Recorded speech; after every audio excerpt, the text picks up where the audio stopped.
biz 200 tonna qilsak, yonimizda kichkina Xitoy korxonasi 1000 tonnani taklif bilan chiqadi. Narx bilan sifatda biz bas kelalyapmiz Xitoyga, Hindistonga, Misrga. Hajm jihatdan ozgina orqadamiz. Pirari kompaniyasini ko'chat ekadigan texnologiyasini olib kelganmiz. Haligacha eshitib qolamiz, ota-bobolarimiz qilgan, ota-onalar qilgani yaxshi. Lekin innovatsiyani, yangilikni, texnologiyani avtomatlashtirishni tadbiq qilmasangiz, orqada qolib ketasiz.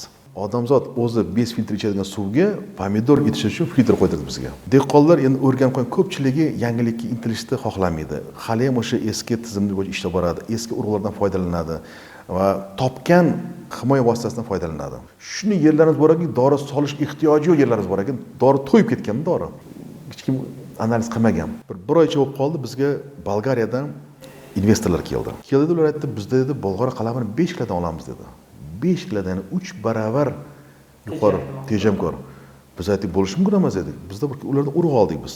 Haqiqatan agar shu 5 kilodan oladigan bo'lsa, bu katta lekin oldiga siljish bo'ladi bu.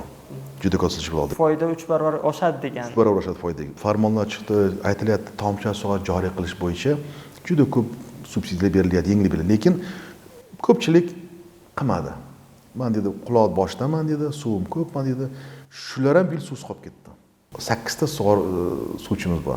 Boshqa suvchi nima farqi bor? Ular ketmoni yo'q. Ratsa, remkomplekt, fonar 4 tasi kunduzi, 4 tasi kechqurun ishlaydi. Toza kiyimda. Toza kiyim. Mana farqi. Mahalliy urug' misol uchun gektarda 30 tonna bersa, bizga 150 tonna beradi. Bozorga kirishning yo'li bor.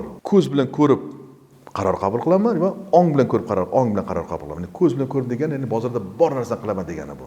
Siz tanlashingiz kerak. Yo narx bilan yutishingiz kerak ularni. Chunki nimadir ular jalb qilishingiz kerak ekan. Yoki sifat. Sifat bilan yoki emasam bu marketing xod deymiz buni, qanaqadir bir o'ylab topish kerak. Ichida vitamin D bor deymizmi, E bor deymizmi?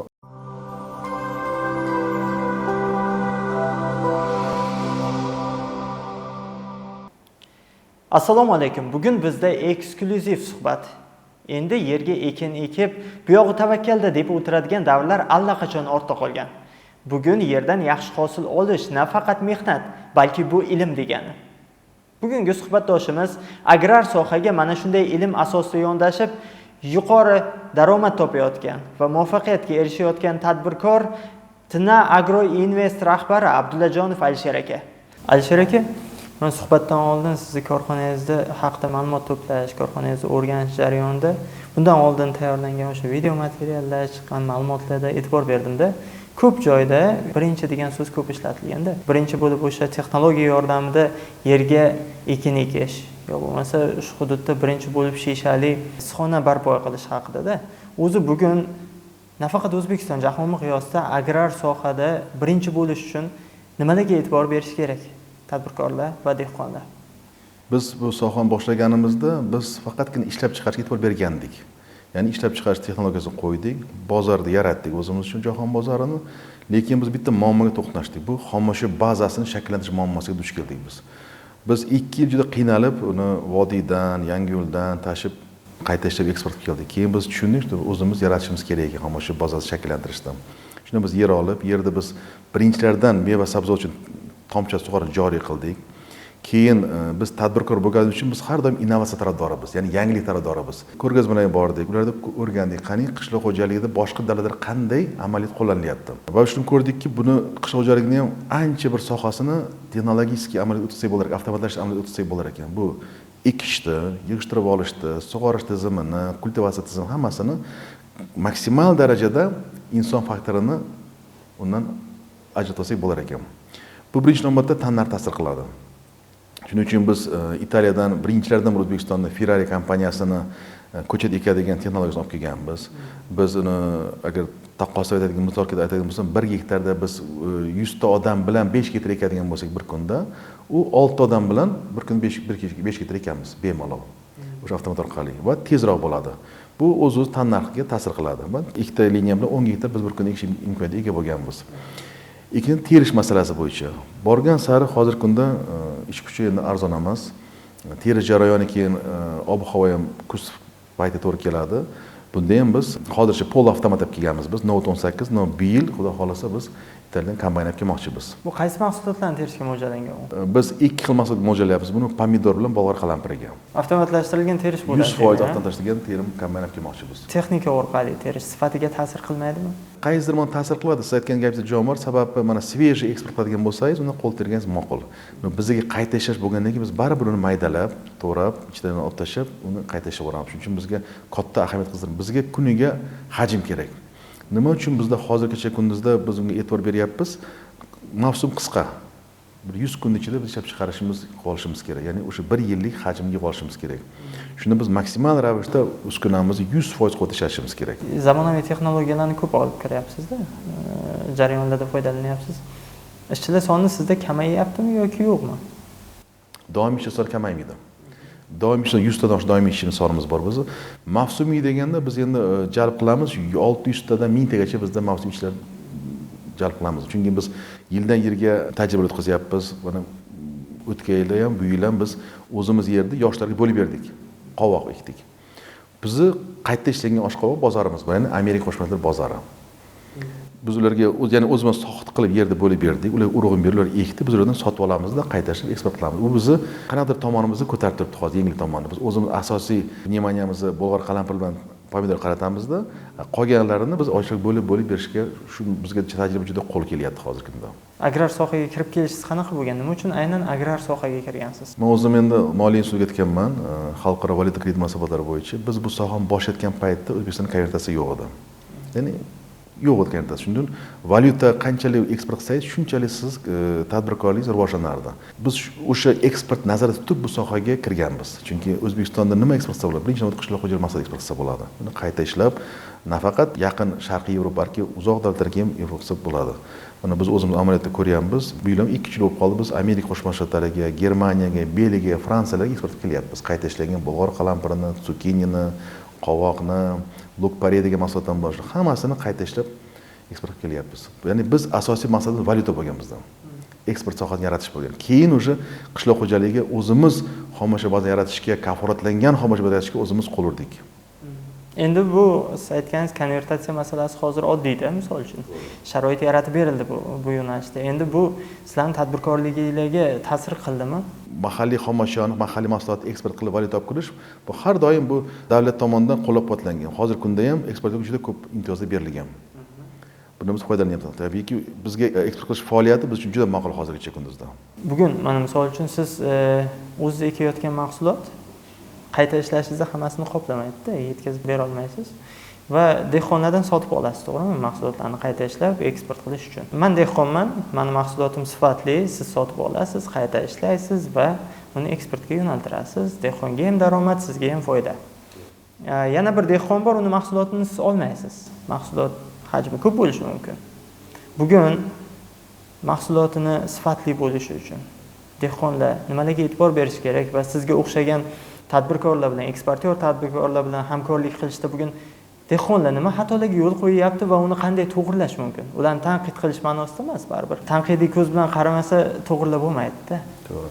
Endi mana meva sabzavot yetishtirish bu endi yangilik emas-ku, lekin dolzarb mavzuga aylandi hozirgi kunda O'zbekistonda. Ya'ni ilgari bunga qanaqadir oddiy qaralgan bo'lsa, hozirgi kunda bunga xuddi bir nima edi, paxta g'alla tenglashtirgan holatda e'tibor berilyapti. Shuning uchun ham meva sabzavotni qaytash uchun bir qancha prezidentimiz, muhtaram prezident tomonidan qarorlar qabul qilindi.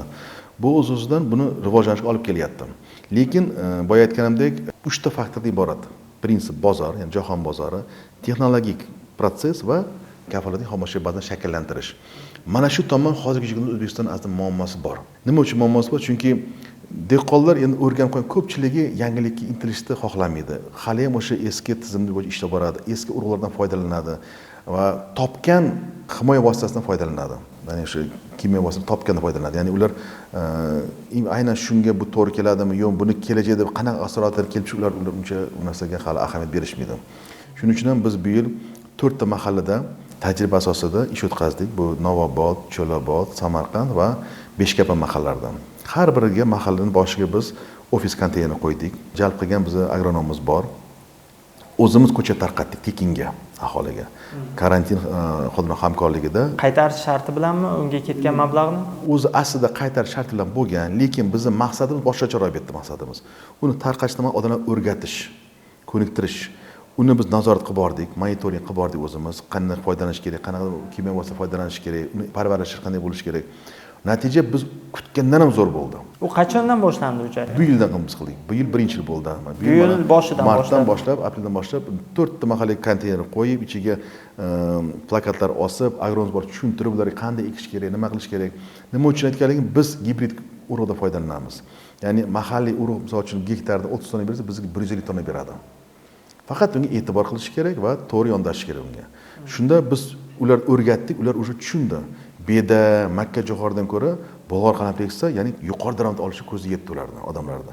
Bizga bu narsa kerak. Nima uchun? Biz chunki biz o'zimizni 100% qoplamaymiz ehtiyojimizni xomashyo bilan. Qayta ishlash bo'yicha 30% qoplashimiz mumkin.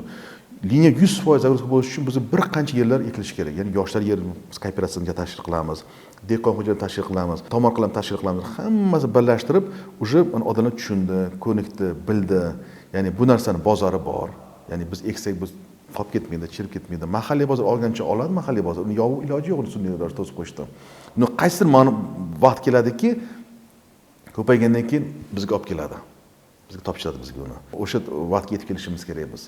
Odamlar tushunib, eng kam daromadlik kulturadan yuqori daromadlik o'tishini biz ta'minlash, o'rgatishimiz ularga. Mana misol uchun buni keyingi yilga biz Italiya hamkorligida ma'lumman Agrostar Holding bilan kollaboratsiya qilamiz. Hozircha bir og'zaki kelishuvimiz bor. 20 gektar yer ajratganmiz. U 100% tomchi sug'orish joriy qilingan unga. Italiya o'zini agronomlarni olib keladi. Urug'ini beradi bizga, o'zi kerak urug'ini beradi. Biz o'sha joyini o'zida ekamiz uni. Ekamizda Agrostar Holding bilan hamkorligida uni quritamiz. Quyoshda quritamizda Italiya eksport qilamiz. Uni qilishimizdan maqsad bu eng tez ishlab chiqarishdan, ya'ni oddiy, primitiv xonaki deymizmi, usuli bu. Ya'ni dalamizni quritish bu. Eng muhimi bozor bor. Bozor shakllangan bozori bor, bozor cheksiz desak ham bo'ladi uni. 1000-3000 tonna olish imkoniyati bor Italiya. Narxi ham yaxshi. Buni endi bu bozor yaratish ko'p faktorlar bor-da endi. Birinchi navbatda O'zbekiston mana shu sohada rivojlanishi. Ikkinchidan geopolitika deymiz endi. Chunki mana Yevropalar, boshqalar balki Rossiya qilib kelganman bilmayman, lekin bugungi kunda e'tibor O'zbekistonga qaratildi. Ya'ni O'zbekistonga ehtiyoj bor shu mahsulotga. Bundan biz foydalanishimiz kerak. Jahon hamjamiyatining O'zbekistonga nisbatan ishonchi ortyapti-da. Prezidentimizni xalqaro tashriflarida ham ko'ryapmiz. Ishonch ortgandan keyin bizga keladigan investorlar ko'p, to'g'rimi? Mahsulotimizni xarid qilishni istaydigan bozorlar ham ko'payyaptimi shunga yarasha? Albatta ko'payyapti. Amerikada biz shu kungacha onlayn orqali gaplashib kelardik. Onlayn gaplashardik. Javob berardi ular istamasdan. Shunda. Bu yil o'zlari keldi. O'zlari kelib, dalani aylanib ko'rib, plantatsiyani ko'rib, haqiqatdan shuncha yer bormi, shuncha ekilganmi, shartnomalar qilib biz bilan hozir nafaqat u misol uchun tayyor mahsulotga oldindan pul to'lash shaklida o'tganmiz biz. Yani oldindan to'lab beradi bizga pulni Amerika Qo'shma Shtatlari. Shu darajada bizda ishonch paydo bo'ldiki, bizning mahsulotimizga, sifatimizga. Biz endi ko'rgazmada qatnashganimizda biz hali muammomiz bor O'zbekistonda. Hali ancha oldiga yurishimiz kerak. Ya'ni bizda tayyor mahsulot 3-4 ta faktor bo'lsa, birinchisi misol uchun hajm, ikkinchisi sifat, uchinchisi narx bo'lsa, narx bilan sifatda biz bas kelalyapmiz Xitoyga, Hindistonga, Misrga. Hajm jihatdan ozgina orqadamiz. Ya'ni bizda haligacha mana shu 100% ularni qoniqtiradigan, ularda to'ladigan hajmimiz hali yetkazib berolmayapmiz. Biz 200 tonna qilsak, yonimizda kichkina Xitoy korxonasi 1000 tonnani taklifdan chiqadi. Misol uchun endi. Ya'ni biz u darajaga yetib kelishimiz kerak. Bu uchun mana shu butun mexanizm ishlab ketishi kerak. Ya'ni xonadonlar, bu aytgan fermer xo'jaliklar, yoshlarga ajratilgan yerlar, ular shuni mana shu korxona uchun ishlab, mana shu korxona uchun mahsulot yaratish onga singib ketsa, o'ylaymanki biz ham yaqin kunlarda bemalol o'sha Xitoy, Hindiston, Misr, Izrael davlatlariga o'xshab hajm jihatdan ham biz ular bilan bas kela olamiz, bahslasha olamiz.